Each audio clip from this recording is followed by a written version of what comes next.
இன்றைக்கி பால் கொழுக்கட்டை செய்ய போகிறோம். அது எப்படி உருட்டுன்றதை இப்போ காட்டுறேன் இருக்குங்க. அரிசி மாவு எடுத்து கொஞ்சம் சுடு தண்ணி போட்டு மாவு கலந்து வச்சுக்கணும். கட்டியாக கொஞ்சம் இப்படி விரலில் வச்சு இப்படி உருட்டினீங்கன்னா இந்த மாதிரி வந்துடும். ரொம்ப சிம்பிள் தான். அந்த பாருங்க, இந்த மாதிரி போட்டுட்டு முதல்ல இதெல்லாம் ரெடி பண்ணி வச்சுக்கலாம். அப்புறம் கொஞ்சோண்டு சுடு தண்ணி போட்டு வெல்லம் போட்டு பாகு மாதிரி எடுத்து வச்சுக்கலாம்.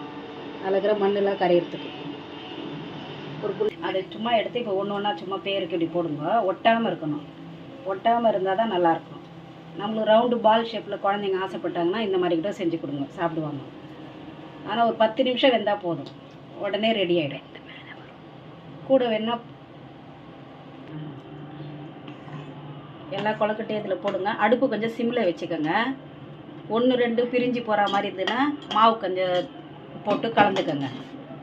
மாவு தண்ணியாக இருந்தால் பிரிஞ்சு ஓடும். இந்த மாதிரி இருந்தால் பிரிஞ்சு ஓடாது. இப்போ இது ஒரு 10 நிமிஷம் வேகட்டும். அது வரைக்கும் கொஞ்சம் 2 பாத்திரம் இருக்குது, கழுவி முடிச்சுட்டு வரேன். என் பேரனை கொஞ்சம் பால் கேட்குறான், அதுக்கு சூடு பண்ணி கொடுத்துட்டு வரேன். இப்போ பால் கொழுக்கட்டை வெந்துருச்சுன்னு எப்படி பார்க்கணுன்னா, கரண்டி இப்படி எடுத்திங்கன்னா இப்படி தொட்டிங்கனாலே தெரிஞ்சிடும் வெந்துருச்சு. இந்த டைமில் நம்ம என்ன பண்ணணும், வச்சுக்கணும் கீழே. ஏன்னா வெள்ளை பாகு போடுறோம், மண் ஃபுல்லாக இருக்கும். மண் போச்சுன்னா குடிக்கிறதுக்கு நல்லா இருக்காது. தேவையான அளவு இனிப்புக்கு பாகு எடுத்துக்கலாம். இப்போ போதும். ஆஃப் பண்ணிட்டு தேங்காய் கொஞ்சம் துருவி போட்டுக்கலாம். அதில் தேங்காய் துருவி போட்டு ஒரு கிளறிக்கலாம்.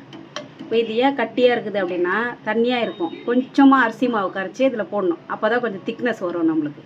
இப்படி கொஞ்சம் திக்காக இருக்கும், அள்ளி குடிக்கிறதுக்கு நல்லாயிருக்கும். டிப்ஸ் ஒன்று சொல்லிக்கலாமா? பால் கொழுக்கட்டை ரெடி. இப்போ பால் இதில் பால் நம்ம சேர்க்கலை, தேங்காய் பாலும் நம்ம சேர்க்கலை.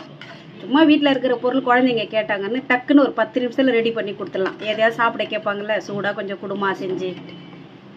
அப்படி ஸ்கூலிட்டு பிள்ளைங்க கேட்குறாங்க, இந்த பேர பசங்க எதையாவது செஞ்சு கொடுப்பாட்டி, எதாவது செஞ்சு கொடுப்பாட்டின்றாங்க. இப்போ சர்க்கரை கரெக்டாக இருக்கான்னு கொஞ்சம் செக் பண்ணிக்கலாம்.